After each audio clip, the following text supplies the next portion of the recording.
Mika pening nak konten apa? Mika pening apa konten-konten nak dibuat hari ni. Jangan pergi pening-pening. Moh ikut aku ngacun gegama saudara atau makohir saudara. Gaspol! Inilah perjalanan kami menuju spot saudara. Okey saudara, spotnya tak jauh lagi belakang rumah saudara. Okey saudara, di sini kita ambil air secukupnya saudara. Kita tuangkan dencisnya saudara secukupnya saja saudara. Jangan sampai banyak-banyak. Setelah itu saudara, kita aduk dengan rata ya saudara ya. Inilah saudara, kita masuk lumpur ya saudara. Lumpurnya kita kasih secukupnya aja saudara. Ini lumpur paling senang mencari saudara. Lumpur ini nama dia saudara busuk gegama.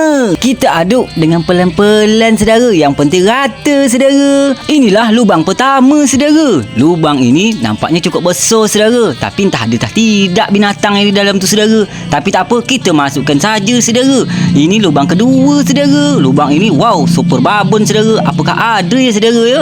Inilah lubang terakhir saudara. Badan pun penat saudara. Di sini saya menyanyahlah dulu saudara dengan kawan-kawan saya saudara. Jangan lupa saudara, tonton terus saudara ya part berikutnya saudara. Jangan lupa follow ya saudara yang belum follow. Okey saudara.